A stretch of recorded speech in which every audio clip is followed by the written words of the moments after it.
பரிசுத்தமுள்ள எங்கள் பரலோக பிதாவே, நாங்களுமே துதிக்கிறோம் அப்பா, நாங்களுமே ஸ்தோத்திரிக்கிறோம். எல்லா கணத்துக்கும் மகிமைக்கும் துதிக்கும் பாத்திரரே எமக்கு ஸ்தோத்திரம். இந்த காலவெளியில் ஆண்டவரே நம்முடைய சமூகத்தில் அமரும்படியாய் கர்த்தாவே நீர் கொடுத்த இந்த அருமையான நாட்களுக்காய் ஸ்தோத்திரம் அப்பா. இந்த ஆராதனை உங்களுடைய கரங்கள் நாங்கள் ஒப்புக் கொடுக்கிறோம். தேவனுடைய பிரசன்னம் ஆண்டவரை இங்கே இறங்கும்படியாக நாங்கள் செபிக்கிறோம். உங்களுடைய அபிஷேகத்தினாலும் வல்லமையினாலும் ஆண்டவரே இந்த ஆராதனையை நடத்தும்படியாக நாங்கள் செபிக்கிறோம். இந்த ஆராதனை நடக்கக்கூடிய ஒவ்வொரு காரியங்களையும் கர்த்தாவே உங்களுடைய நாம் மையப்படும்படியாய் தொடக்க முடிவரைக்கும் கூடவே நடத்த முடியாது. உங்களுடைய பொற்பாதத்தில் நாங்கள் ஒப்புக் கொடுக்கிறோம். எங்கள் இயேசு நாமத்தில் நாங்கள் செபிக்கிறோம் பிதாவே, ஆமேன். நான் உட்காருவோம்.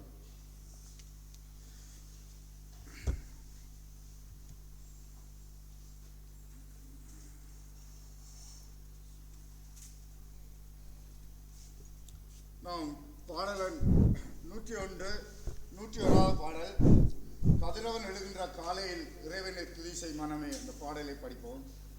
கதிரவன் எழுகின்ற காலையில் இறைவனை துதி செய்ய மனமே எழுந்திராய். கதிரவன் எழுகின்ற காலையில் இறைவனை துதி செய்ய மனமே எழுந்திராய். வறண்ட தண்ணீரற்ற வனம் இந்த புவிதனில் திரண்ட தயை தேவை நாடுவேன். வறண்ட தண்ணீரற்ற வனம் இந்த புவிதனில் திரண்ட தயை தேவை நாடுவேன். வல்லமை கனமகிமை காணும் இடமதில் செல்வதே என் இஷ்டம்.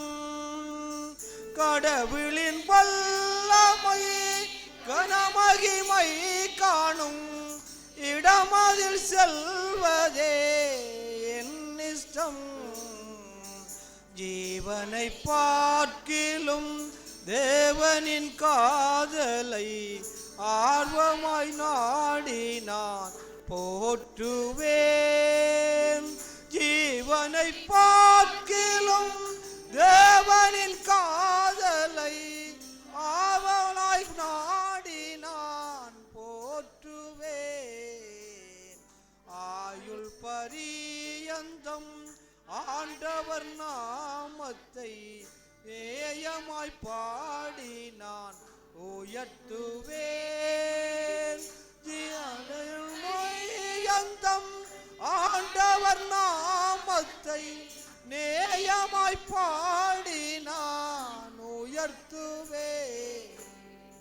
மெத்தையில் ராஜாமம் நித்திரை கொள்கையில் கர்த்தரின் செயல்களை சிந்திப்பேன். மெத்தையில் ராஜாமம் நித்திரை கொள்கையில் கர்த்தரின் செயல்களை சிந்திப்பேன். அல்லும் பகலும் நான் அவர் செட்டைகளின் கீழ் சொல்லைக்கு நீங்கியே ஒதுங்குவேன். அல்லும் பகலும் நான் அவர் செட்டைகளின் கீழ் தொல்லைக்கு நீங்கியே ஒதுங்குவேன். ஆத்தும தேவனை அண்டிக் கொள்ள அவர் நேத்திரம் போல் என்னை காட்கிறார்.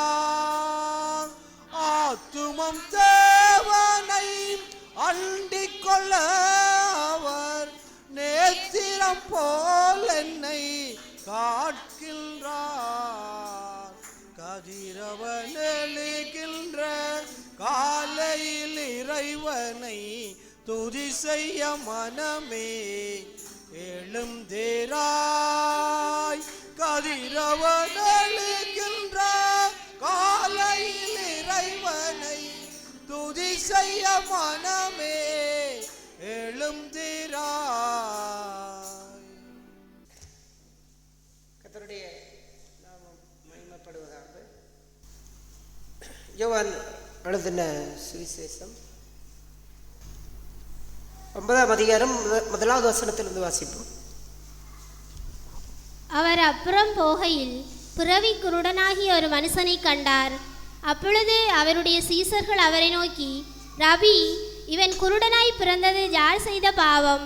இவன் செய்த பாவமோ இவனை பெற்றவர்கள் செய்த பாவமோ என்று கேட்டார்கள். இயேசு பிரதியுத்தரமாக, அது இவன் செய்த பாவமும் அல்ல, இவனை பெற்றவர்கள் செய்த பாவமும் அல்ல.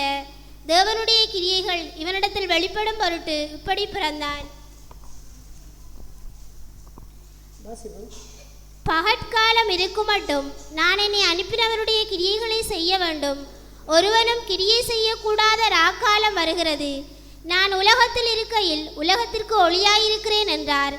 இவைகளை சொல்லி அவர் தரையிலே துப்பி உமிழ் நீரினால் சேறுண்டாக்கி அந்த சேற்றை குருடனுடைய கண்களின் மேல் பூசி, நீ போய் சீலோவாம் குளத்திலே கழுவு என்றார். சீலோவாம் என்பதற்கு அனுப்பப்பட்டவன் என்று அர்த்தமாம். அப்படியே அவன் போய் கழுவி பார்வையடைந்தவனாய் திரும்பி வந்தான். போதும். ஆண்டவர் செய்கின்ற ஒவ்வொரு அற்புதங்களிலும் அவர் ஒரு ஆவிக்குரிய அர்த்தங்களை அவர் வைத்திருக்கின்றார். அவ்வாறே இந்த அற்புதத்திலும் அவர் ஒரு சத்தியத்தை இயேசு வெளிப்படுத்துகின்றார். அவன் பிறவி குருடனாயிருந்தான். கர்த்தருடைய மகிமை வெளிப்படும்படிக்கு இவன் இவ்வாறு இருக்கின்றான் என்று எத்தனையோ குருடர்கள் ஆண்டவர் வாழ்ந்த காலத்தில் இருந்தார்கள். எத்தனையோ குருடர்களுடைய கண்களை இயேசு திறந்தார். ஆனால் இந்த சம்பவத்திலே அவர் சொல்லுகிறார், கர்த்தருடைய மகிமை இவனிடத்திலே வெளிப்படும்படிக்கு இது இப்படி நடந்திருக்கின்றது. கர்த்தருடைய மகிமையை அந்த குருடன் மூலமாக ஆண்டவர் வெளிப்படுத்தினார். எவ்வாறு அந்த மகிமையை கானாவூர் திருமணத்திலே இயேசு தம்முடைய மகிமையை வெளிப்படுத்தினார். தண்ணீரை திராட்சரசமாக்கி தம்முடைய மகிமையை வெளிப்படுத்தினார். அவருடைய மகிமையினாலே உண்டாகின்ற ஒரு வாழ்க்கை, ஒரு காரியம் அது அப்படிப்பட்டதாக இருக்கும்.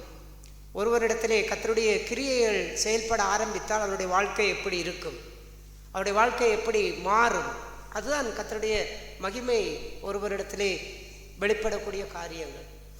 அவ்வாறே இந்த மனுஷனிடத்திலும் இவனிடத்திலே கர்த்தருடைய மகிமை வெளிப்படும்படிக்கு இவன் இவ்வாறு இருக்கின்றான் என்று ஆண்டவர் சொல்லி அவர் என்ன செய்கின்றார், நான் பற்காலம் இருக்கும் மட்டும் என்னை அனுப்பினவருடைய கிரியைகளை நான் செய்ய வேண்டும்.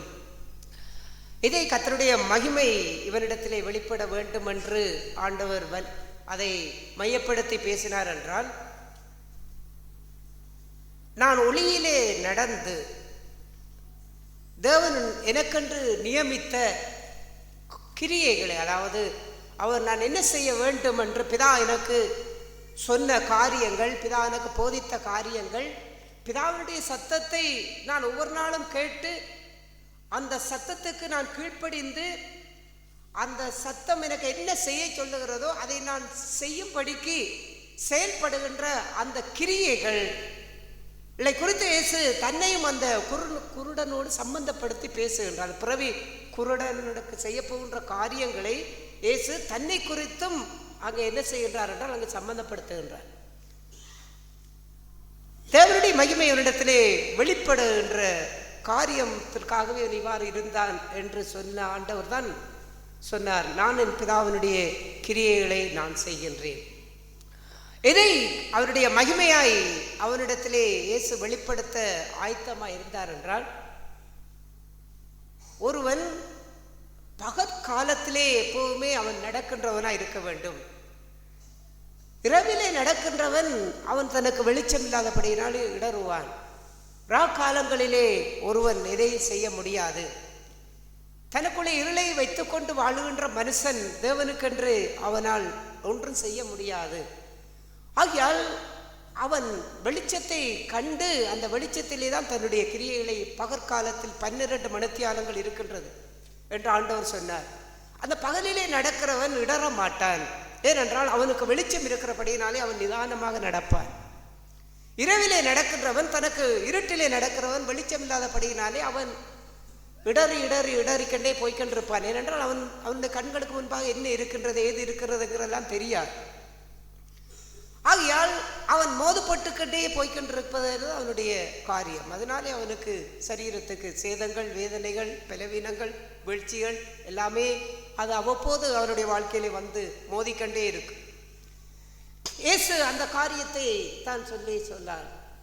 நான் உலகத்தில் இருக்க உலகத்துக்கு ஒளியாய் இருக்கிறேன் என்றார். ஆகையால் இவன் இப்போது குருடனாய் இருக்கிறபடியினால் இவனாலே பார்க்க முடியாது.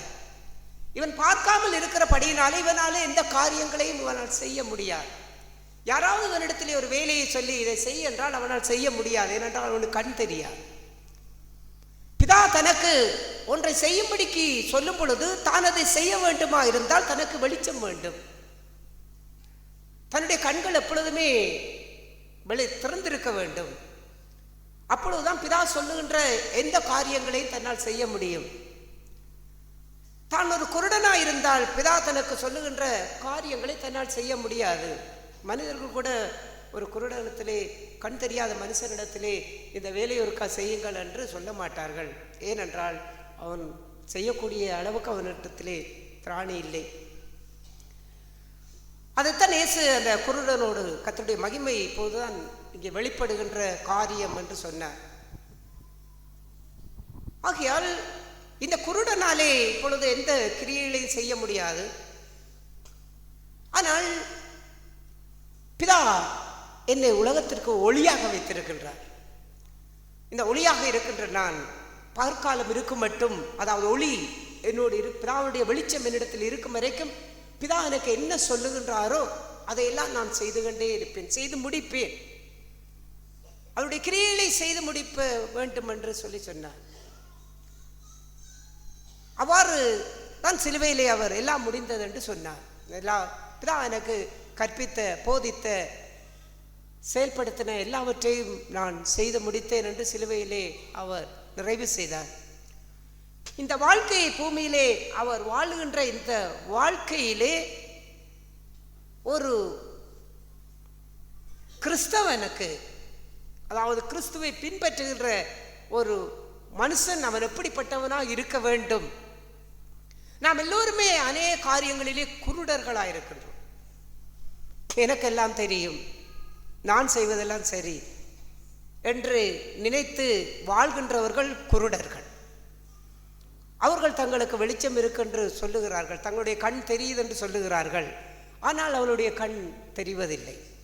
ஆண்டவர் சொல்லுவதை போல பரிசேயர்களை பார்த்து சொன்னார், நீங்கள் காண்கிறோம் என்று சொல்லுகிறீர்கள், பார்க்கிறோம் என்று சொல்லுகிறீர்கள், நீங்கள் காண்கிறோம் என்று சொல்லியும் குருடராகவே இருக்கிறீர்கள் என்று இயேசு பரிசேயர்களை பார்த்து சொன்னார். அவர்கள் எதை காண்கிறோம் என்றார்கள்? வேத வாசனங்கள், வேத வாக்கியங்களை நாங்கள் பார்க்கின்றோம். மோசேயினுடைய சட்டதிட்ட பிரமாணங்களை நாங்கள் பார்க்கின்றோம். தேவனுக்கென்று செய்ய வேண்டிய கிரியைகள், பலிகள் எல்லாவற்றையும் நாங்கள் பார்க்கின்றோம், எங்களுக்கு எல்லாம் தெரியும் என்று அவர்கள் சொன்னார்கள். ஆனால் ஆண்டவர் சொன்னார், உங்களுக்கு எல்லாம் தெரியும், எல்லாம் பார்க்கிறீர்கள் என்று சொல்லுகிறீர்கள், ஆனால் குருடர். நீங்கள் குருடர். ஏனென்றால் பார்க்கின்ற விதமாக இன்னும் உங்களுடைய கண்கள் திறக்கப்படவில்லை. தேவன் உங்களை எப்படி ஒன்றை காண வேண்டும் என்று விரும்புகின்றாரோ அந்த அளவுக்கு உங்களுடைய கண்கள் திறக்கப்படாமல் அது குருடாகவே இருக்கின்றது. ஆகையாலே தான் எந்த வாழ்க்கையிலும் நாம் வேத வாக்கியங்களை கொண்டோ, பிரமாணங்களை கொண்டோ, இல்லாவிட்டால் ஏதாவது ஒழுக்க முறைகளை கொண்டோ அங்கே நாம் செயல்படுகின்ற எந்த வாழ்க்கையும் அது நாம் சரியாகத்தான் போகின்றேன் என்று அங்கே நாம் சொல்லுகின்ற வாழ்க்கையிலே அங்கே கூட நம்முடைய கண்கள் இன்னும் திறக்கப்படாது இருக்கக்கூடிய காரியம். இந்த காரியத்தை தான் இந்த சம்பவத்திலே இயேசு சொல்லுகின்றான். குருடனுடைய காரியத்திலே, நான் என் பிதாவின் கிரியைகளை செய்து கொண்டு வருகின்றேன், ஏனென்றால் அவர் எனக்கு வெளிச்சத்தை தந்திருக்கின்றார். இப்போது இந்த மனுஷன் வெளிச்சம் இல்லாமல் இருக்கின்றான், அவருடைய கண்கள் குருடாயிருக்கின்றது. ஆகையால் இவனுக்கு பார்வை வேண்டும், இவனுக்கு வெளிச்சம் வேண்டும். வாழ்க்கையிலே அநேக காரியங்களிலே நான் குருடன். இன்றைக்கு ஆண்டவரே, ஆண்டவருடைய சமூகத்திலே எத்தனை சகோதர சகோதரிகள், ஆண்டவரே நான் குருடனாயிருக்கின்றேன், எனக்கு பார்வை வேண்டும். உடைய ஜெபத்தில் எத்தனை பேர் இவ்வாறு ஜெபிக்கின்றீர்கள்? இல்லாவிட்டால் ஆண்டவரே நான் காண்கின்றேன், நான் பார்க்கின்றேன், எனக்கு எல்லாமே எனக்கு நிதானிக்கக்கூடிய அளவுக்கு எனக்கு அறிவு எல்லாமே எனக்கு இருக்கின்றது என்று நாம் ஆண்டவருடைய சமூகத்திலே, ஆண்டவரே எனக்கு தெரிந்த இந்த காரியங்களில் எல்லாம் நான் சரியாக இருக்க வேண்டும், எனக்கு உதவி செய்யுங்கள் என்று அவ்வாறு நாம் கேட்கின்றதற்கும், ஆண்டவரே நான் குருடன். குருடன் என்றால் என்ன அர்த்தம்? இந்த உலகை அவனால் பார்க்க முடியாது. ஆவிக்குரிய குருடன் என்றால் என்ன அர்த்தம்? தேவனை அவனால் பார்க்க முடியாது. அதாவது பார்க்க முடியாது என்றால் என்ன? தேவனை அவர் இருக்கின்ற வண்ணமாக அவரை பார்ப்பதுதான் நல்ல பார்வை. அறகுறையான பார்வைகள் இருக்கின்றது. என்னுடைய கண்கள் மங்களாக இருக்குது, உங்களுடைய முகங்கள் சரியா தெரியவில்லை. ஆனால் ஆவிக்குரிய கண்களிலே இவ்வாறு மங்களா இருந்தால் தேவனை சரியாக பார்க்க முடியாது. தேவனை சரியாக பார்க்க முடியாவிட்டால் தேவனுடைய பிரியம், தேவன் எதை விரும்புகின்றார், தேவனுடைய சுபாவம் எப்படிப்பட்டது, எனக்குள்ளே அது எப்படி மாற வேண்டும், அது உருவாக வேண்டும், எல்லாவற்றையும் நம்மால் பார்க்கக்கூடிய அளவுக்கு நம்முடைய கண்களிலே வெளிச்சம் இல்லை. ஆகையால் நாம் சில காரியங்களை செய்துவிட்டு அதிலே நாம் ஆவிக்குரியவர்கள் என்று திருப்தி கொண்டு நிற்கக்கூடிய அந்த வாழ்க்கையெல்லாம் அறகுறையான பார்வைகள் தான். தெளிந்த பார்வை வேண்டும். அந்த பார்வையை, வெளிச்சத்தை கொடுப்பது கர்த்தர். அந்த வெளிச்சத்தை தான் இந்த பிறவி குருடனுக்கு இயேசு கொடுக்க விரும்பினார். எல்லா குருடர்களையும் இயேசு காணும் பொழுது அந்த இடத்திலேயே அவர்களை குணப்படுத்தினார், சுகம் கொடுத்தார். இந்த குருடனுக்கு ஒன்று சொல்லுகின்றார் பாருங்கள். கண்ணே தெரியாத மனுஷன். இந்த கண்ணே தெரியாத மனுஷனுக்கு அவர் ஒரு சேற்றை கண்ணிலே பூசி விட்டு, நீ என்ன செய், போய் சீலோவாம் குளத்திலே போய் கழுவு. இதை சாதாரணமாக நடைமுறை வாழ்க்கையில் யாராவது இவ்வாறு சொன்னால், செய்து விட்டு சொன்னால் நக்கல் அடிப்போம். அவனுக்கே கண் தெரியாது, அவனே நடக்க மாட்டான், அவனை போய் சீலோவாம் குளத்திலே போய் கழுவென்று இவர் சொல்லுகின்றாரே என்று கண் தெரியாத மனுஷனிடத்திலே அவ்வாறு சொன்னால் நாம் அப்படித்தான் சொல்லுவோம். இயேசு ஞானம் இல்லாதவர் அல்ல.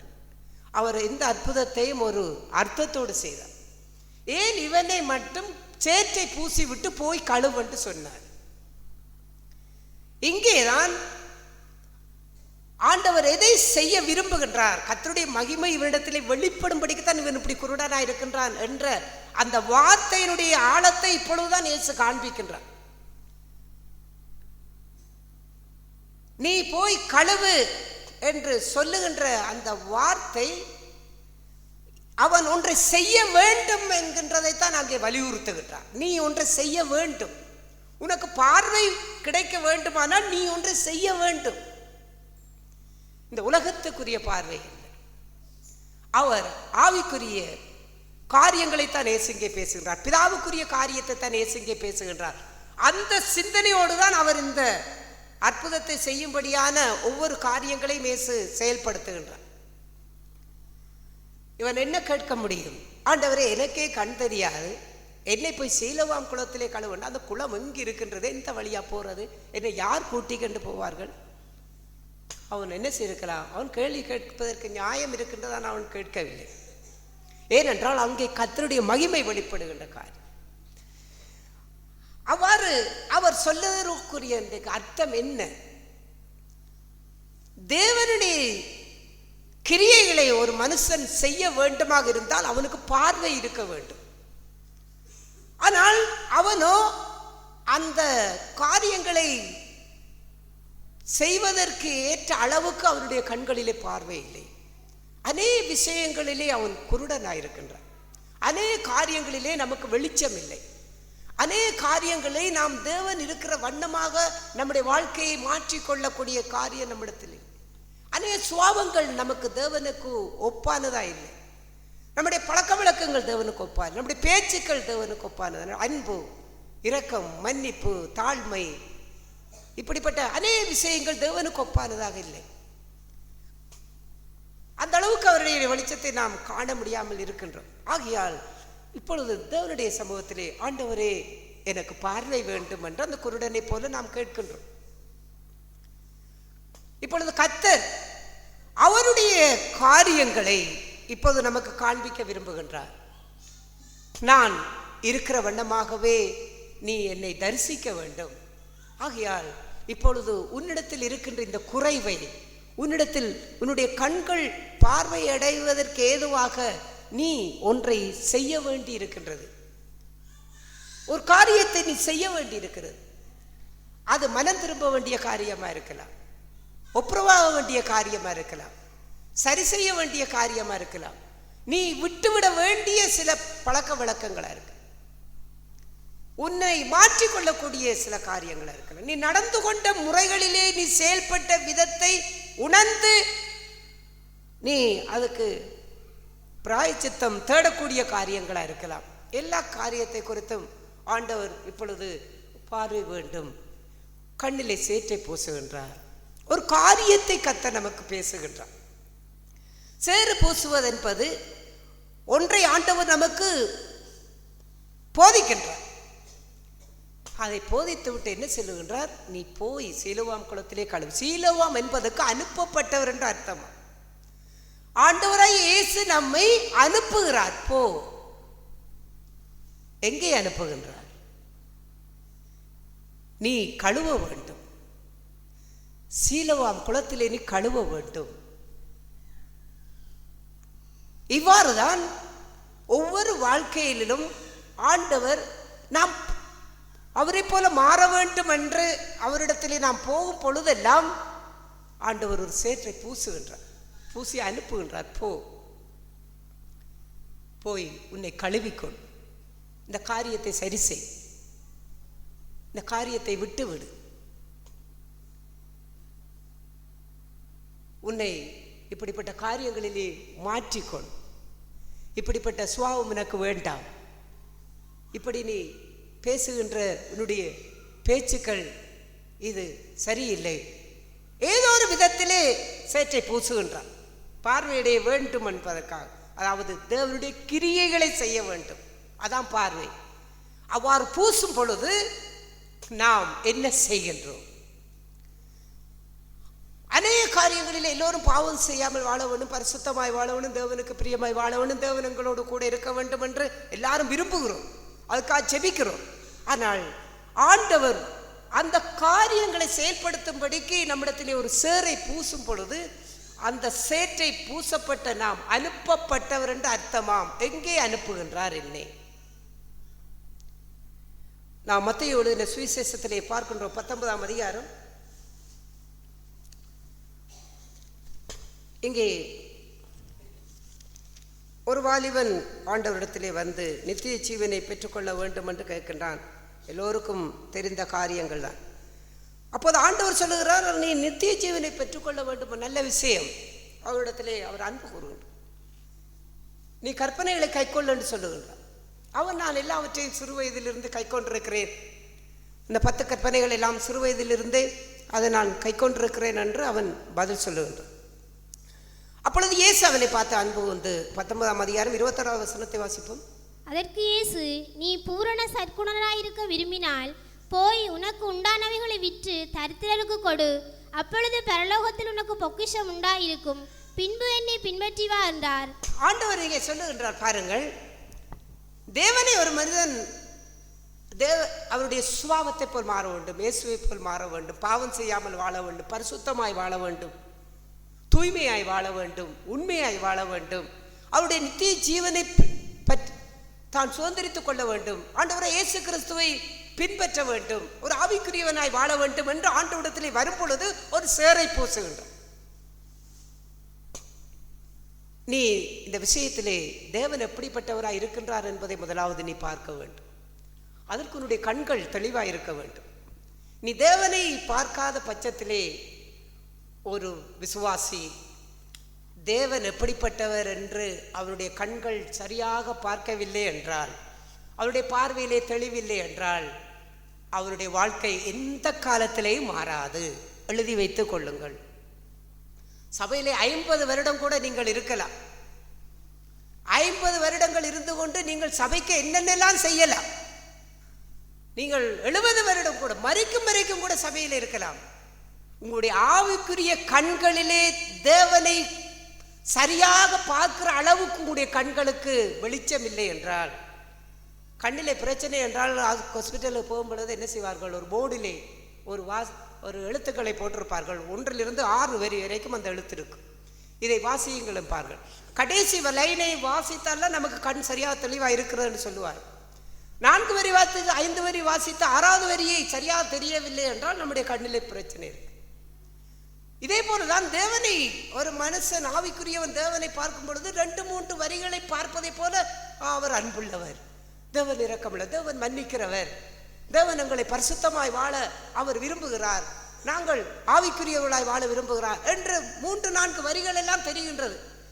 4 வரி கூட தெரிகின்றது, சிலருக்கு 5 வரி கூட தெரிகின்றது.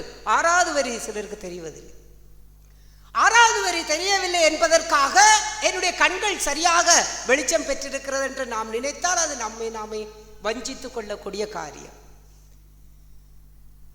அப்படிப்பட்ட சூழ்நிலையிலே தான் அவன், ஆண்டவரை நான் பார்வையடைய வேண்டும், உம்மை தெளிவாக நான் காண வேண்டும், உம்முடைய சத்தத்தை தெளிவாய் கேட்க வேண்டும், நீர் எனக்கு எதை செய்ய வேண்டும் என்று கற்பிக்கிற காரியங்களை நான் நன்றாய் நிதானிக்க வேண்டும், சரியான நிதானத்தோடு உம்முடைய சாயல், உம்முடைய சுபாவத்துக்கு ஒப்பாக நான் மாற வேண்டும்.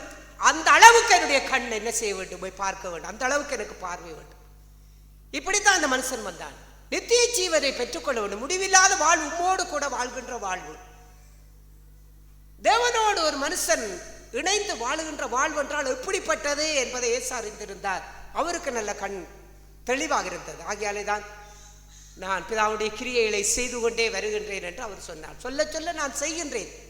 இவனுக்கு சொன்னார், இப்பொழுது ஒரு சேரை பூசுகின்றார். என்ன பூசுகின்றார்? இதையெல்லாம் நீ செய்திருக்கிறாய், நீ நித்திய ஜீவனை பெற்றுக்கொள்ள வேண்டும் என்றால் என்ன செய், போ. அந்த குருடலை பார்த்து சொன்னார், நீ போய் சீலவான் குளத்திலே கழுவு போ என்றார். அவன் என்ன செய்தான்? அவன் அப்படியே போனான். என்ன செய்தான்? கழுவினான், பார்வையடைந்தான். அடுத்த வட்டம் என்ன செய்தான்? என்ன செய்தான்? திரும்பி வந்தான். இதுதான் காரியம். போறவன் திரும்பி வர வேண்டும். அநேகர் போன்றவன அப்படியே போய் விடுகிறார். எப்படி போய் விடுகிறார்? சேற்றை பூசுகின்றார் ஆண்டவர். உன்னுடைய காரியத்தை சரி செய். நீ இதை சரி செய்யாமல் என்னை ஆராதிக்க முடியாது, நீ இதை சரி செய்யாமல் என்னுடைய சமூகத்திலே ஜெபிக்க முடியாது, நீ இதை சரி செய்யாமல் உன்னால் பரிசுத்த ஆவியினுடைய அபிஷேகத்தை காத்துக்கொள்ள முடியாது, இல்லை அவட்ட என்னோடு கூட நடக்க முடியாது, என்னுடைய சமூகத்திலே நிலைநிற்க முடியாது, என்னுடைய சமாதானத்தை பெற்றுக்கொள்ள முடியாது, என்னோட ஐக்கியத்துக்குள்ளே நீ கட்டப்பட முடியாது. ஆகையால் ஒரு சேற்றை பூசுகின்றார், போ போய் இதை கழுவு. அவ்வாறு பூசப்படும் பொழுது போகின்ற நாம் திரும்பி வருகின்றோமா? எங்கே திரும்பி வர வேண்டும்? என்னை யார் அனுப்பினாரோ அனுப்பினவரிடத்துக்கு திரும்ப வர வேண்டும். அதுதான் சீலோவாம் என்பதற்கு அனுப்பப்பட்டவர் என்று அர்த்தம். என்னை யார் அனுப்பினாரோ, அவர் என்னத்துக்கு அனுப்பினாரோ அதை செய்து திரும்ப அவரிடத்திலே நான் வருவதுதான் இந்த பிறவி குருரிடத்திலே கர்த்தருடைய மகிமை வெளிப்படும்படிக்கு இவன் இப்படி இருக்கின்றான் என்று ஆண்டவர் சொன்னதற்கு ஒப்பான அந்த வாழ்வு. அதே காரியத்தை தான் இங்கே சொல்லுகின்றார். இவனுக்கு சொல்லுகின்றார், அது வாலிபனுக்கு, நீ போய் நீ நித்தியனை பெற்றுக்கொள்ள வேண்டுமானால் நீ சரி செய்ய வேண்டிய ஒரு காரியம் இருக்கின்றது. அதை நீ என்ன செய், போய் சரி செய்து, போய் சரி செய் என்று சொல்லிவிட்டு விடவில்லை, நீ போய் அதை சரி செய்து விட்டு பின்பு வந்து என்னை என்ன செய், பின்பு என்னை பின்பற்றி வா. வர சொல்லித்தான் சொன்னார், போன்றே சொல்லிவிடவில்லை. போய் சரி கழுவி விட்டு என்ன செய், திரும்பி என்னிடத்திலே வா. நீ திரும்பி என்னிடத்திலே வந்தால்தான் உனக்கு நித்திய ஜீவன் இருக்கின்றது. நீ திரும்பி எனக்கு வரவில்லை என்றால் நீ 10 கற்பனைகளையும் சிறுவயது முதல் கைக்கொண்டு வாழ்ந்தாலும் உன்னால் தேவனுடைய ஜீவனுக்கு பங்குள்ளவனாய் வாழ முடியாது. இது பிதாவினுடைய கிரியையிலே இயேசு அவர் செய்து முடிக்கின்ற வாழ்க்கையை போல் இங்கில்லை. ஆனால் இவன் என்ன செய்தான்? போனான், சேற்றை பூசினார், பார்வையிட வேண்டும் வந்தார், சேற்றை பூசினார், காரியத்தையும் சொன்னார். சீலோவாம் என்கின்ற குளம் எது? உனக்குண்டானவைகளை விற்று நீ அதிகமாய் நேசிக்கிறதை இழந்துவிடு. தேவனை விட நீ எதை அதிகமாய் நேசிக்கிறாயோ அதை நீ இழந்துவிடு, அதை வெறுத்து விட்டு வா. அதான் அவன் கழுவ வேண்டிய குலம். ஆனால் அவனால் என்ன செய்ய முடியவில்லை. அவர் பூசின அந்த சேற்றை அவனால் அந்த குளத்திலே போய் அவனால் கழுவ முடியவில்லை. அவன் துக்கத்தோடே போனான். அவன் திரும்பி வரவில்லை. ஆகையால் அவன் நித்திய ஜீவனை பெற்றுக்கொள்ள முடியவில்லை. ஆண்டவரே இயேசு அதே காரியங்களை இன்னொரு சம்பவத்தில் சொன்னார். மத்தேயு எழுதின சுவிசேஷம் 5ஆம் அதிகாரம் 23வது வசனத்தை வாசிப்போம். மத்தேயு எழுதின சுவிசேஷம் 5ஆம் அதிகாரம் 23வது வசனம். ஆகையால் நீ பலிபீடத்தினிடத்தில் உன் காணிக்கையை செலுத்த வந்து உன் பேரில் உன் சகோதரனுக்கு குறை உண்டென்று அங்கே நினைவு கூறுவாயாகில் அங்கேதானே பலிபீடத்தின் முன் உன் காணிக்கையை வைத்துவிட்டு போய் முன்பு உன் சகோதரனோட ஒப்புரவாகி பின்பு வந்து உன் காணிக்கையை செலுத்து. இங்கேயும் பாருங்கள், ஆண்டவர் போ என்கின்றார். அதே ஆண்டவர் அடுத்த காரியத்தை சொல்லுகிறார், நீ திருப்பி வா. போவென்று அப்படியே ஆண்டவர் விடுவதில்லை. நீ போட்டு திரும்பி வர வேண்டும். எங்கே நீ போக வேண்டும்?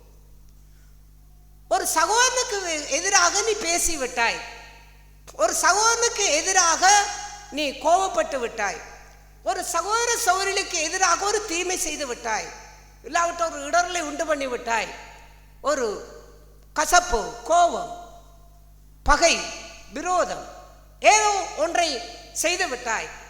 உன் நிமித்தம் அவர்கள் மனம் வேதனைப்பட்டு அவர்கள் இருக்கின்றார்கள், ஒரு பாதிக்கப்பட்டு இருக்கின்றார்கள். நீ இப்பொழுது தேவனுடைய சமூகத்துக்கு வருகின்றாய், ஜெபிக்க வருகின்றாய், ஆராதனை செய்ய வருகின்றாய். ஆண்டவர் சொல்லுகின்றார், சேரு, இப்பொழுது என்ன செய்ய வேண்டும்? நீ தேவன் சமூகத்துக்கு வரும்பொழுது தேவனை காண வருகின்றாய். ஆனால் தேவனை பார்க்கின்ற அளவுக்கு உன்னுடைய கண்களுக்கு இன்னும் தெளிவில்லை.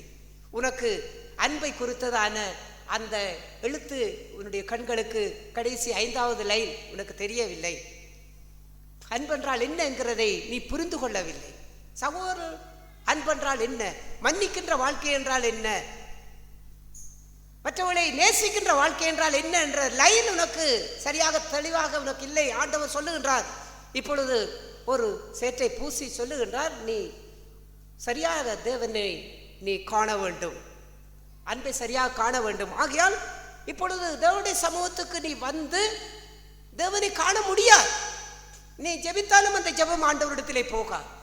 நீ பாட்டு பாடி ஆராதனை செய்தாலும் அது தேவனிடத்துக்கு மகிமையாய் போகா. ஆகையால் ஆண்டவர் சொல்லுகிறார், உன்னுடைய காரியங்களை முதலாவது வைத்து விடு. நீ தேவனுக்கு என்ன செய்ய வேண்டுமோ அதையெல்லாம் இப்பொழுது வைத்து விடு. இப்பொழுது நீ யாரிடத்திலே மனத்தாங்களை உண்டாக்கும்படிக்கு கோபப்பட்டு நீ நடந்து கொண்டாய், உன்னை குறித்து யாரிடத்திலே ஒரு குறை அவர்கள் உன்னை குறித்து கொண்டிருக்கின்றார்களோ அவர்களிடத்திலே போய் என்ன செய்? ஒப்புரவா, சமாதானமா, மன்னிப்பு கேள், சரி செய், உன்னை தாழ்த்து. இதை செய்துவிட்டு என்ன செய்? பின்பு வா. நீ பின்பு வந்தால்தான் நீ என்ன பலிப்பிடத்திலே செலுத்துகிறாயோ அதெல்லாம் கர்த்தர் ஏற்றுக்கொள்ளுவார். ஒரு சேரை பூசுகின்றார். எதற்காக பூசுகின்றார்? கழுவ வேண்டும். நீ போய் கழுவ வேண்டும். கழுவுற இடம் இப்போது எங்கே? எது? சீலோவா. யாருக்கு எதிராக கோபப்பட்டு நாம் நடந்து கொண்டோமோ, சண்டை பிடித்தோமோ, வாக்குவாதப்பட்டோமோ, அவன்தான் சீலோவா, அவன்தான் குலம். நான் இப்பொழுது அங்கேதான் போய் கழுவ வேண்டும். சேற்றை பூசினது ஆண்டவர், ஒப்புரவாகு. அவ்வாறு சொல்லும் பொழுது விசுவாசிகள் நாம் இவ்வாறு நடந்து கொள்ளுகின்றோம். ஆண்டவர் சொல்லுவதை போல அவர் பூசின அந்த சேற்றை கழுவ வேண்டிய இடத்திலே போய் கழுவி விட்டு திரும்பி வருகின்றோமா? இல்லாவிட்டால் கழுவாமலேயே கர்த்தருடைய சமூகத்திலே இருந்து சேற்றோடே நின்று கொண்டிருக்கின்றோம். அந்த ஐஸ்வர்யவான் அவன் அதை சரி செய்யாமல் அவனால் வர முடியவில்லை. ஏன் வர முடியவில்லை? அங்கே நிச்சயமாய் ஆண்டவர் ஏற்றுக்கொள்ள மாட்டார். இவன் சகோதரோடு ஒப்புரவாக விட்டால் இவன் பலிப்பீடத்திலே இவனும் ஏற்றுக்கொள்ளப்பட மாட்டான். இவன் செலுத்துகிற எதுவும் ஏற்றுக்கொள்ளப்பட முடியாது. ஆகையால் குருடர்களைப் போல நாம் இருக்கக்கூடாது என்பதுதான் தேவனுடைய காரியம், ஆண்டவருடைய காரியம். நாம் பிதாவுடைய கிரியைகளை செய்ய வேண்டும்.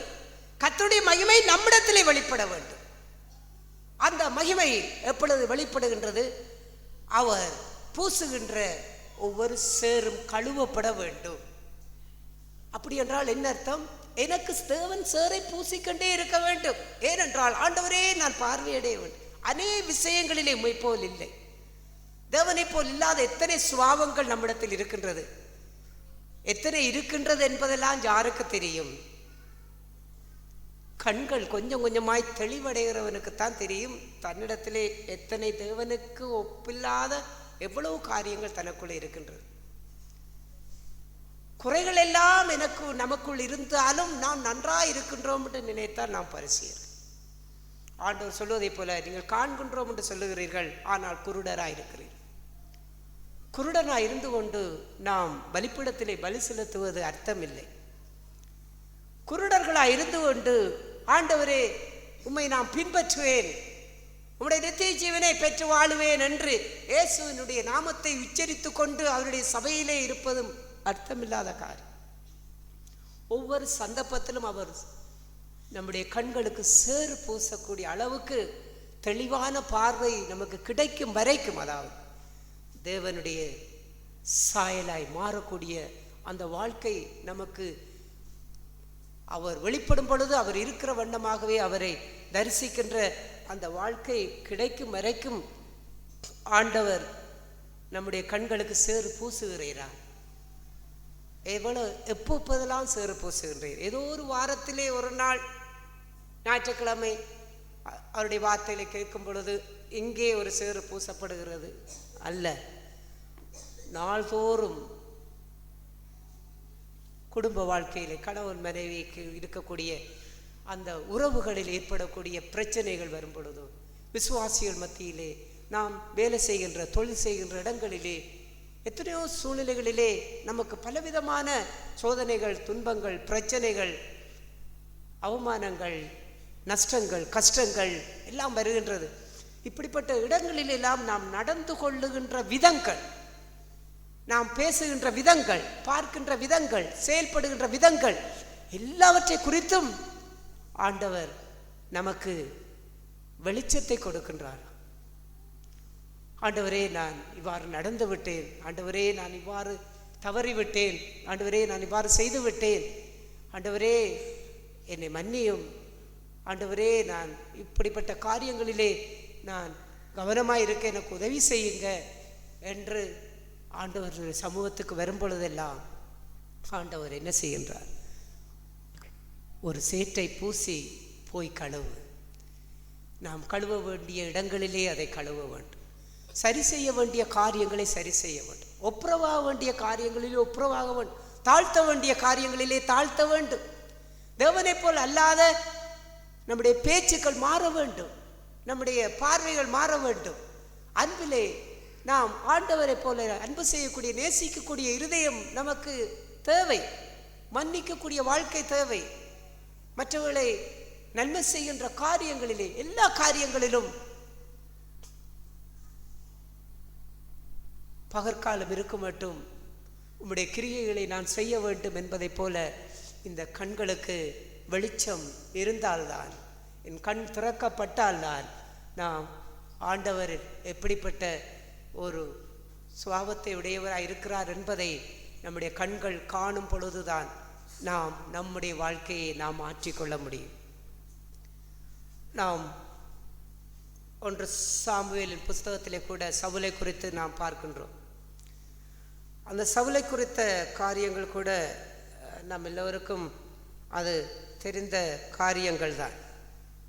ஆனால் அந்த சவுல் என்ன செய்தார்? அமலேக்கியரிடத்திலே யுத்தத்துக்கு அனுப்பும் பொழுது ஆண்டவர் சொன்னார், அவர்களெல்லாம் அழித்து, இந்த அமலேக்கியர் எல்லாரையும் அழித்து, அவர்களுக்கு உண்டான எல்லாவற்றையும் நீ சுட்டரித்து எல்லாவற்றையும் அழித்து விட்டு நீ வர வேண்டும்.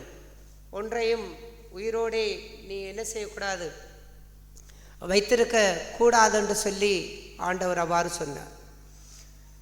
ஆனால் அவ்வாறு சொல்லும் பொழுது அவன் என்ன செய்தான்?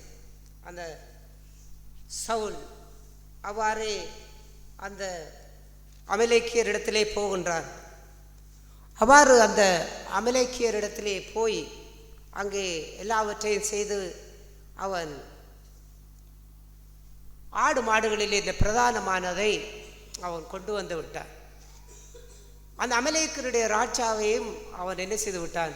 உயிரோடே வைத்து இங்கே கொண்டு வந்து விட்டான். இந்த காரியத்தை குறித்து தேவன் விசனப்பட்டார். சாமுவேலிட அனுப்புகின்றார். சாமுவேல் வந்து பேசுகின்றார். அப்பொழுது அதை நாம் அந்த 1 சாமுவேல் புஸ்தகத்திலே நீங்கள் அந்த பகுதியை நீங்கள் பிற்பாடு நீங்கள் வாசித்து பார்க்கலாம். 14ஆம் அதிகாரத்திலிருந்து 15ஆம் அதிகாரம். அவ்வாறு அவன் போகும் பொழுது போய் அந்த காரியத்தை முடித்துவிட்டு அவன் திரும்பி வரும்பொழுது சாமுவேல் வந்து கேட்கின்றார், என்ன சத்தம் இதெல்லாம்? சாமுவேல் வரும்பொழுது சவுல் சொல்லுகின்றார், கர்த்தர் எனக்கு சொன்னபடியே நான் சொன்ன வழியாகவே போய் அவர் சொன்னபடியே எல்லா காரியத்தை நான் முடித்து விட்டு நான் வந்து விட்டேன் என்று சொல்லும் பொழுது சாமுவேல் இருக்கிறார், என்னுடைய காதிலே விழுகின்ற இந்த ஆடு மாடுடைய சத்தம் இது என்ன? இது யாருடைய? அவன் ஜனங்கள் கர்த்தருக்கு பலி செலுத்தும்படிக்கு கொண்டு வந்தார்கள் என்று சொன்னான்.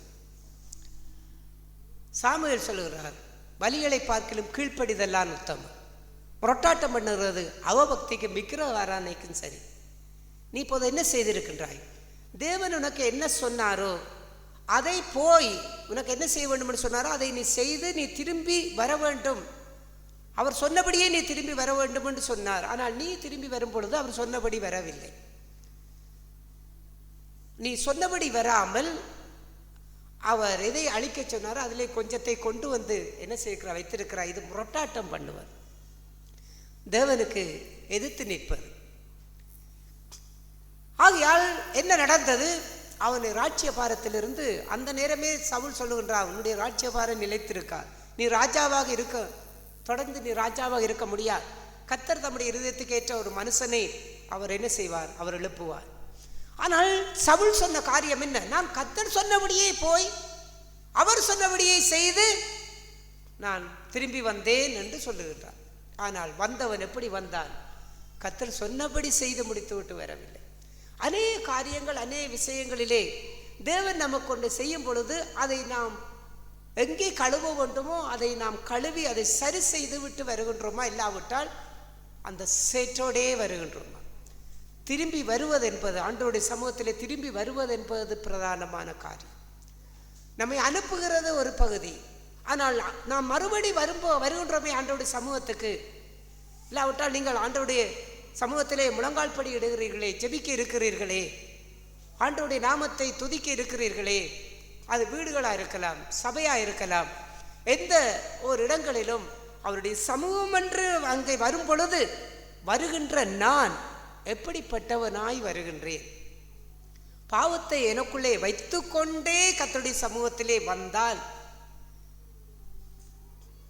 நாம் வாசித்த இந்த வாசகங்களிலே கர்த்தர் எப்படி அதை அங்கீகரிக்கவில்லையோ, ஆண்டவர் எப்படி அதை ஏற்றுக்கொள்ளவில்லையோ, அதுதான் இன்றைக்கு நமக்கும் அதான் நடக்கும்.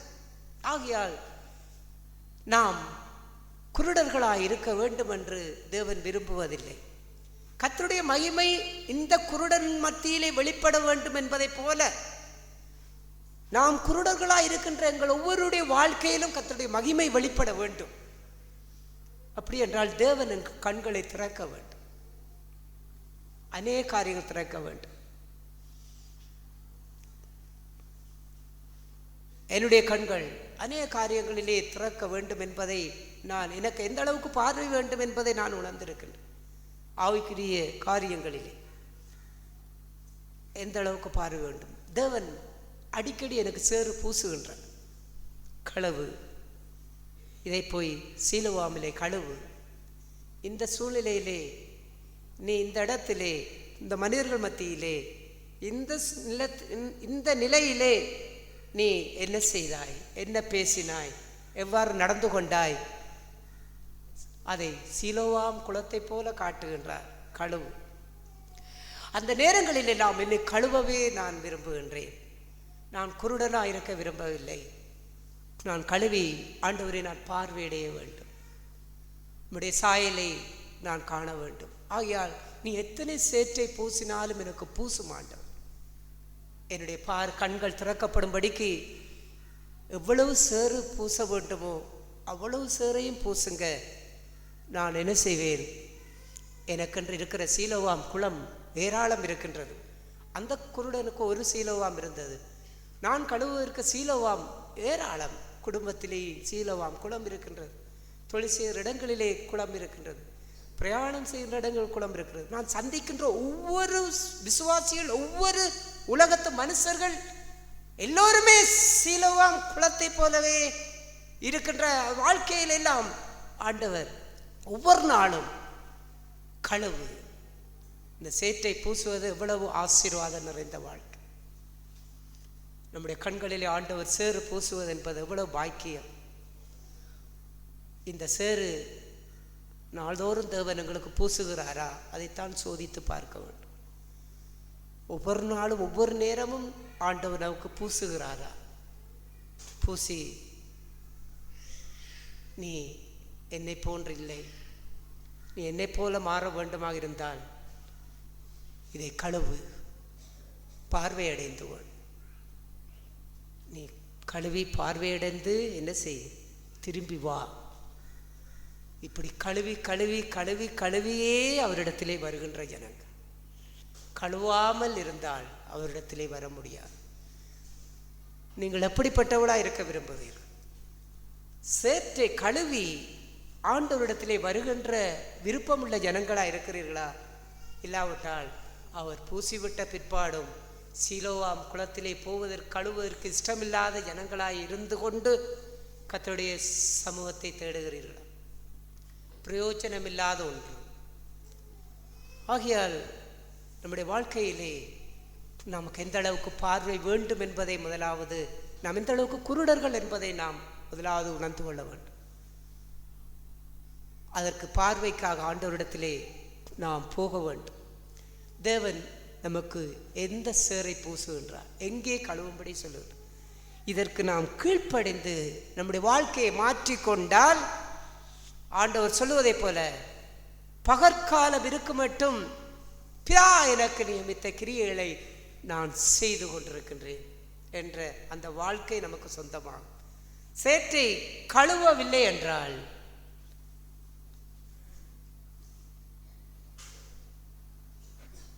இரவிலே அவன் எந்த காரியங்களையும் செய்யக்கூடாத ராக்காலம் வரும். அந்த ராக்காலம்தான் எங்களுடைய வாழ்க்கையில் இருந்து கொண்டிருக்கும். தேவனுக்கென்று நாங்கள் வாழ முடியாது, எங்களை சரி செய்ய முடியாது.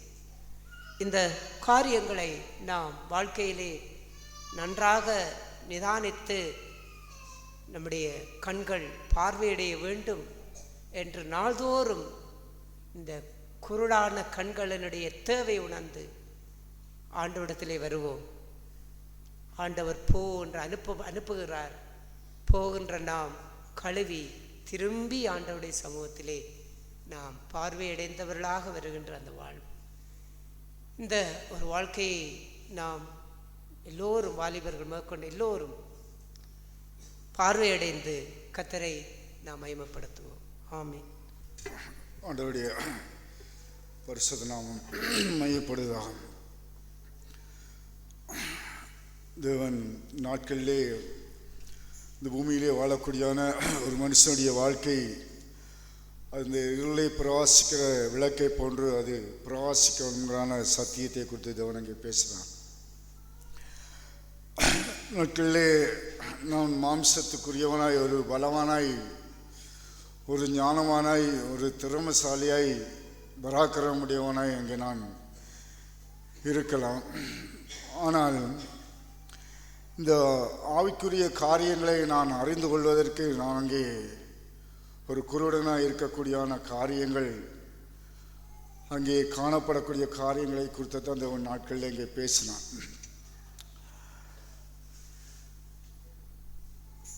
ஆண்டவர் ஞானிகளுக்கும் கல்விமான்களுக்கும் அங்கே அதை மறைத்து பாலகருக்கு அங்கே வெளிப்படுத்தினார். இந்த சத்தியத்தை, இந்த வேதத்தை நான் ஒரு புஸ்தகத்தை போன்று நான் அங்கே படித்துவிட்டு அங்கே மேலோட்டமாக அங்கே நான் போய்விடுகிறேன்.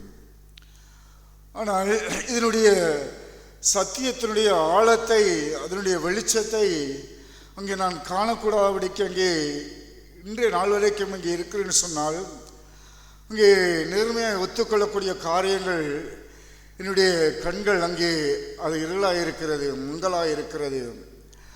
தேவனுடைய வெளிச்சத்தை காணக்கூடாதபடிக்கு, தேவனுடைய அந்த சத்தியத்துடைய மகத்துவத்தை அறிந்து கொள்ளக்கூடாதபடிக்கு, அவரிடத்திலே கிட்டி சேரக்கூடாதபடிக்கு, அவருடைய அத்தனை சுவாவங்களும் எனக்குள்ளே வேண்டுமென்றான அக்கறையும் உணர்வும் இல்லாதவனாய் அங்கே இருக்கிறபடியினாலே இதெல்லாம் அங்கே எனக்கு மறைக்கப்பட்டிருக்கிறது. ஆண்டவர் நாட்களிலே இந்த பேசிய இந்த சத்தியம் இன்றைக்கு என்னுடைய ஜீவியத்திலும் அதைத்தான் தேவன் அங்கே காண்பித்தார். ஆண்டவருடைய சமூகத்திலே நான் அங்கே கழுவப்பட வேண்டும் என்று சொல்லி அங்கே நான் வரும்போது அது எவ்வளோ திரளான ஜனக்கூட்டத்துக்குள்ளே நான் அங்கே கூக்குரல் இட்டாலும் அந்த கூக்குரலை தேவன் கேட்டு என்ன செய்வார், இங்கே அந்த சத்தம், இதோ குருடனாயக்கூடிய அந்த பாவியுடைய சத்தம், அவனை என்னிடத்திலே கொண்டு வாருங்கள் என்று சொல்லி அங்கே அவர் குணப்படுத்தின தேவன் இன்றைக்கு அப்பேற்பட்ட ஒரு ஆவியோடு, நேர்மையான ஆவியோடு தேவனுடைய சுவாவம் எனக்குள்ளே அது முழுவதுமாய் வேண்டும், நான் பார்வையிட வேண்டும் என்றான உள்ளார்ந்த ஆழத்திலே நான் அப்பேற்பட்ட ஒரு ஆர்வமும் ஆசையும் நான் கொண்டிருப்பேன். ஆனால் நிச்சயமாய் தேவன் அந்த குருடனாய் இருக்கக்கூடிய என்னுடைய ஜீவியத்தின் வாழ்க்கையிலே ஒளி வீசும்படியாய், அந்த உலகத்திலே வெளிச்சமாய் பிரகாசிக்க முடியாத விளக்காய் நிற்கும்படியாய் தேவனுடைய அத்தனை மறைப்பொருள்களையும் அந்தரங்களையும் தேவன் எனக்கு வெளிப்படுத்தி வெளிச்சத்திலே காட்டுவதற்குரியான அந்த வெளிச்சத்தின் கண்களை தேவன் கொடுப்பதற்கு அவனுக்கு ஆயத்தமுடையவராக இருக்கிறாங்கிறான காரியத்தை தான் தேவன் நாட்களிலே பேசினார். கழுவ வேண்டிய பகுதி தேவன் அங்கே சொல்லத்தக்கதான காரியங்களே அங்கே நான் போய் கழுவ வேண்டிய காரியங்களை நான் அங்கே கழுவி அதை முழுவதுமாய் அங்கே நான் என் கண்கள் தூய்மையாக்கப்பட்டு கர்த்தருடைய சமூகத்திலே நான் திரும்பி வந்து அவருக்கு பின்னாலே நான் செல்லக்கூடியான அந்த மேன்மையான வாழ்க்கை. இந்த நாட்களிலே அந்த ஆவியை அதிகமாய் தேவன் பேசி என்னை அதிகமாக உற்சாகப்படுத்தினார். தேவனை ஸ்தோத்தரிக்கிறேன். நானும் தேவனுடைய சமூகத்துக்கு அந்த பரிசுகளை போன்று நாங்கள் காண்கிறோம் என்று சொல்லக்கூடியான ஜீவியம் அங்கே நாங்கள் தேவன் மறுபிறப்பை குறித்து பேசிய காரியங்கள், மறுபடியும் பிறக்க வேண்டும்ங்கிறான காரியங்களை பேச எல்லாமே அவர் மாம்சத்தின் கண்ணோட்டத்திலே பார்த்தார்கள். ஒரு தாயின் வயிற்றிலே மறுபடியும் பிறந்து அங்கே வர வேண்டுமோங்கிற காரியத்தை பார்த்தார்கள். அங்கே இதை இடித்து போடுங்கள், 3 நாளுக்குள்ளே கட்டி எழுப்புன்னு சொன்னார்.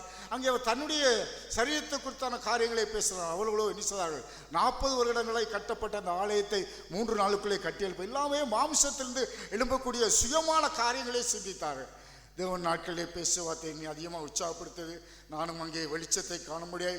தேவனுடைய சமூகத்திலே எப்பொழுது நான் கழுவப்படக்கூடியான அந்த ஆவியிலே நின்று கர்த்தருடைய சமூகத்தை பின்பற்ற முடியாது. பரிசுத்தாவே எனக்கு உதவி விசுவாசிக்கிறான். கர்த்தருடைய பரிசுத்த நாமத்துக்கு ஸ்தோத்திரம். தேவன் காலை வேளையிலே பேசிய வார்த்தைக்காக தேவனை அதிகமாக நன்றி செலுத்துகிறேன்.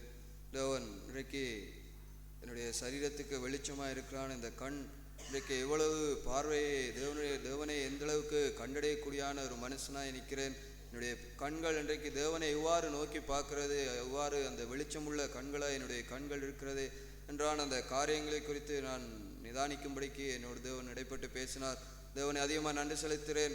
இன்றைக்கு என்னுடைய ஜீவிய வாழ்க்கையிலே என்னிடத்தில் இருக்கிறான் அந்த குறைவுகள், அதெல்லாம் காணுகிறான் அந்த வாழ்க்கையெல்லாம் நான் ஒரு குருடன் என்பதை நான் கண்டு முதலாவது நான் அந்த குருடன் என்பதற்குரியான அந்த வைத்தியங்களை ஒரு மனுஷன் செய்வதைப் போல அந்த குருடன் என்பதற்குரிய அந்த வைத்தியங்களை தேவனுடைய சமூகத்தில் நின்று அதை பெற்றுக்கொண்டு வாழுகிறான் அந்த வாழ்க்கையிலே தான் முதலாவது நான் அந்த வெளிச்சத்தை கண்டுகொள்ள முடியும். தேவனிடத்தில் அந்த சேற்றை என்னுடைய கண்களிலே பூசுவதற்கு வாஞ்சை உள்ள ஒரு மனுஷன் நிற்பதற்கு முதலாவது தேவை. நான் எப்பொழுதுமே குருடன் உண்டான அந்த நிலை என்னிடத்திலே எப்பொழுதும் காணப்படும் பொழுது மட்டும்தான் நான் அந்த சேற்றை தேவன் எனக்கு பூச வேண்டுமென்றான அந்த ஒரு சிந்தை கொண்டவனாய் வாஞ்சை கொண்டவனாய் நான் நிற்க முடியும். இவ்வாறு இல்லாத பட்சத்திலே நான் அதை குறித்தான கவனம் இல்லாதவனாய் அக்கறை இல்லாதவனாய்த்தான் நான் நிற்க முடியும் என்றான அந்த காரியங்களை தேவன் காலை வேளையில் என்னோடு இடைப்பட்டு பேசினார். தேவன் இன்றைக்கு என்னுடைய ஜீவியத்திலே தேவன் என்னுடைய இருளான காரியங்களை கண்டு எனக்கு அது சேற்றை பூசும் பொழுது நான் மறுபடியும் அந்த சேற்றை நான் கழுவிவிட்டு மறுபடியும் தேவனிடத்திலே வருகிறேனா என்றான அந்த காரியங்களைத்தான் தேவன் கடந்த காலை வேளையிலே என்னை நிதானித்து பார்க்கும்படிக்கு தேவன் கிருபை செய்தார். இன்றைக்கு அந்த வாலிபனைப் போல நான் இன்றைக்கு அவ்வாறே திரும்பி போய்கிறான ஒரு மனுஷனாக நிற்பேனாக இருந்தால் அந்த நித்தியத்துக்குரிய வாழ்க்கையை நான் இழந்து விடுகிறான ஒரு மனுஷனாகத்தான் நிற்க முடியும் என்றதை தேவன் காலை வேளையில் என்னோடு இடைப்பட்டு பேசினார். இன்றைக்கு என்னுடைய ஜீவியத்திலே இந்த வெளிச்சமுள்ள ஒரு வாழ்க்கை, என்னுடைய கண்களிலே வெளிச்சமுள்ள ஒரு வாழ்க்கை, இன்றைக்கு சின்ன சின்ன காரியங்களே நான் செய்வது சரி என்று செய்கிறதான அந்த காரியங்களிலே எந்த அளவுக்கு நான் வெளிச்சமுள்ள ஒரு மனுஷனாக நிற்கிறேனோ அந்த சூழ்நிலையிலே தான் என்னுடைய வாழ்க்கையை மாற முடியும். என்னுடைய ஆவிக்குரிய வாழ்க்கையிலே ஒரு வளர்ச்சியை காண முடியும். தேவனிடத்திலே நான் அந்த வெளிச்சத்திலே தேவனை அறிகிறான், அந்த அறிவிலே ஒரு வெளிச்சத்தை கண்டுகொண்டு தேவனை பற்றி கொண்டு வாழுகிறான், அந்த வாழ்க்கையிலே வளர முடியும். என்னுடைய ஜீவியத்திலே சௌரன்றை காலை வேளையிலே பேசிய போல இன்றைக்கு வைத்தியசாலையிலே அந்த ஆறு வகையான எழுத்துக்களை வைத்துவிட்டு 5 எழுத்துக்கள் எனக்கு தெரியும் என்று சொல்லி 6வது எழுத்து எனக்கு தெரியவில்லை என்று சொல்லி நான் அதை என்னுடைய கண்கள் வெளிச்சமாக இருக்கென்று நான் சொல்லுவேனாக இருந்தால் நிச்சயமாகவே என்னை நானே வஞ்சித்து கொண்டான ஒரு மனுஷனாகத்தான் நிற்க முடியும் என்றான அந்த காரியங்களை தேவன் காலை வேளையில் என்னோடு இடைப்பட்டு பேசினார். இன்றைக்கு தேவன் என்னோட காண்பித்தான ஒரு காரியம் பிளமோனையை குறித்தான ஒரு காரியத்தை தேவன் காலை வேளையிலே காண்பித்தார். பிளேயாம் அவர் தேவனுடைய இஸ்ரவேல் ஜனங்களை ஆசீர்வதிப்பதற்கென்று தேவன் இஸ்ரவேல் ஜனங்களை ஆசீர்வதிப்பதற்கென்றே அவர் இருந்தார். ஆனால் பிளேயாம் அவர்களுடைய அந்த ராஜாவுடைய பணத்துக்கு ஆசைப்பட்டு அந்த இடத்துக்கு செல்கிறான். அந்த வேளையிலே கழுதை பேசுகிறான். அந்த வேளையிலே கூடி அவருடைய கண்கள் அங்கு திறக்கப்படவில்லை. ஆனால் தேவன் அதை அவருடைய கண்களை திறந்த பொழுது தூதன் நிற்பதை அவர் கண்டு அங்கே அவர் மறுபடியும் அங்கு உணர்வடைந்தால், ஆனாலும் அங்கே அவர் தோற்று போன ஒரு மனுஷனாகத்தான் காணப்பட்டார். அதை போலவே இன்றைக்கு நான் தேவனுடைய சமூகத்திலே இன்றைக்கு எவ்வாறு நான் நிற்கிறேன், என்னுடைய வெளிச்சத்தை எவ்வாறு நான் பெற்றுக்கொண்டு வாழுகிறான ஒரு மனுஷனாக நிற்கிறேன் என்றான் அந்த காரியங்களை தேவன் காலை வேளையில் என்னோடு இடைப்பட்டு பேசினார். இன்றைக்கு நான் இருளிலே நடக்கிறான ஒரு மனுஷனாக நிற்பேனாக இருந்தால் நிச்சயமாக என்னுடைய சகோதரனை பகைத்து கொண்டு வாழுகிறான ஒரு மனுஷனாகத்தான் நிற்க முடியும். நானும் மனம் திரும்பவே வாஞ்சிக்கிறேன். என்னுடைய ஜீவியத்திலே தொடர்ந்தும் பரிசுத்தாவினுடைய அந்த வெளிச்சத்தை பெற்றுக்கொண்டு வாழும்படிக்கே வாஞ்சிக்கிறேன். பரிசுத்தாவியான வருகிற நாட்களில் என்னை நடத்துவாராக. தேவன் சபையில் பேசிய வார்த்தைக்காக தேவன் அதிகமாக ஸ்தோத்திரிக்கிறேன். இயேசு பேசின போல இங்கே சொன்ன அந்த குருடனுக்கு அவர் சொன்ன போல அவன் போய் கழுவி பார்வையடைந்த ஒரு வாழ்க்கை, அது மற்றவர்களுக்கு அது ஒரு நல்ல ஒரு மாதிரியை எடுத்து காட்டினது. அதுதான் என்னுடைய வாழ்க்கையிலும் நான் அதிகமாக பிரயாசப்படுகிறேன். எப்பொழுதும் தேவன் என்னை அங்கே ஒரு மாற்றத்தை எனக்குள்ளாக கொண்டு வந்தார் என்று அங்கே என்னுடைய வாழ்க்கையின் ஆவிக்குரிய ஜீவியத்திலே வெளிப்படுத்தி காண்கிற வாழ்க்கை. அவன் புறவே குருடனாக இருந்தான், அவன் கண்கள் திறக்கப்பட்ட என்று அங்கே ஒவ்வொருத்தரும் அங்கே என்ன செய்தார்கள், அவனை கேட்டார்கள், எப்படி பார்வையடைந்தாய், எப்படி உனக்கு கண் திறக்கப்பட்ட என்று. அப்படி ஒரு மாற்றம் எங்கள் வாழ்க்கையில் என்னுடைய ஜீவியத்திலே அது வெளிப்படும் போது தான் இயேசு கிறிஸ்துடைய நாமத்தை அங்கே மையப்படுத்த முடியும். இயேசு கிறிஸ்து அங்கே எப்பொழுதும் எனக்கு ஒரு அற்புதத்தையும் அதிசயத்தையும் செய்தார் என்று என்னுடைய வாழ்க்கையிலே நான் வெளிப்படுத்தி காண்பிக்க முடியும். ஒவ்வொரு நாளும் நானும் என்னுடைய ஜீவியத்திலே என்னுடைய வாழ்க்கையிலே அதையே நான் வாஞ்சிக்கிறேன், பிரயாசப்படுகிறேன். எப்பொழுதும் என் கண்கள் அங்கே குருடாக இருக்குமா இருந்தால் அதை ஒவ்வொரு நாளும் அதை எத்தனை தடவை நான் கழுவ வேண்டுமோ அத்தனை தடவையும் கழுவி பரிசுத்தப்படுத்தி அங்கே தேவனுடைய நாமத்தின் அந்த ஒளியான அந்த வெளிச்சத்திலே பிரகாசிக்கத்தக்கான அந்த ஒளியை தேவன் ஒவ்வொரு நாளும் தந்து அப்படியான தேவனுடைய நாமத்தை என்னுடைய வாழ்க்கையிலே பரிசுத்தாவியானவர் ஒவ்வொரு காரியங்களும் உணர்த்தும் போது அதை நானாகவே உணர்ந்து என்னுடைய வாழ்க்கையிலே அது தேவனுடைய நாமம் ஒன்றே மகிமைக்காய் விளங்கத்தக்கான அந்த வாழ்க்கையிலே நடக்கத்தக்கா என்னுடைய ஜீவியத்தை நான் மாற்றி அமைக்கத்தக்கா தேவன் எனக்கு கிருபை செய்வார்னு சொல்லி விசுவாசத்தோடு அறிக்கை செய்கிறேன். எனக்கு உதவி செய்வார். ஆவியானவர் என்னுடைய இருதய கண்களை திறந்தமைக்காக நான் தேவனை அதிகமாக ஸ்தோத்தரிக்கிறேன். அங்கே பிறவியிலே குருடனாய் பிறந்த ஒரு மனிதன் நாளை தினத்திலே என் கண்கள் திறக்க போகிறது என்பதை குறித்து அவன் எவ்வளவு மகிழ்ச்சியாக இருப்பான். அதைத்தான் ஆவியானவர் என்னோடு பேசினார். அங்கே தேவனுடைய இயேசு கிறிஸ்துவனுடைய கண்களிலே அவர் சேறு பூசின உடனே நான் அந்த சுலேபாம் குளத்திலே கழுவின உடனே என் கண்கள் திறக்கப்பட போகிறங்கிற மகிழ்ச்சி, அந்த மகிழ்ச்சியை தான் ஆவியானவர் இந்த வேளையிலும் எனக்கும் தந்திருக்கிறார். நான் கழுவப்பட வேண்டிய மனிதன். ஒவ்வொரு நாளும் சிலேவாம் குளத்துக்கு நான் போய் என்னுடைய கண்களை இயேசு கிறிஸ்துவனுடைய சேற்றை நான் ஏற்றுக்கொண்டு நான் போய் கழுவப்பட வேண்டிய மனிதனாக இருக்கிறேன் என்பது குறித்து நான் எச்சரிக்கப்பட்டேன். நானும் அப்படியே வாழவே விரும்புகிறேன். நிச்சயம் தேவன் எனக்கு உதவி நம்புகிறேன், விசுவாசிக்கிறேன், அறிக்கை செய்கிறேன். அறிக்கை காத்துக்கொள்ள கத்தனுக்கு உதவி ஆமென். காலை வேளையிலே தேவன் பேசியான வார்த்தைக்கு தேவனுக்கு நான் நன்றி செலுத்துகிறேன். காலையிலே தேவன் பேசியான வார்த்தை மூலம் என்னுடைய காரியத்திலே நான் எவ்வளவு இதயத்திலே நான் இந்த குருடனாக இருக்கிறேன் என்பதை தான் தேவன் காலை வேளையிலே தேவன் பேசியிருந்தார். தேவனிடத்திலே நான் இன்றைய நாட்களில் எல்லாம் கேட்க வேண்டியான காரியமெல்லாம், தேவனை நான் அநேக காரியங்களிலே குருடனாக இருக்கிறேன், நான் பார்வையடைய வேண்டும் என்று தேவனிடத்திலே கேட்கக்கூடிய காரியங்களைத்தான் இன்றைய நாட்களில் அதிகமாய் நான் சிந்தித்தேன். நான் என்னுடைய காரியங்களை அதை நான் சரி செய்துவிட்டு அதை அப்படியே நான் அதை விட்டு செல்வேனானால் அவனுடைய சமூகத்திலே நான்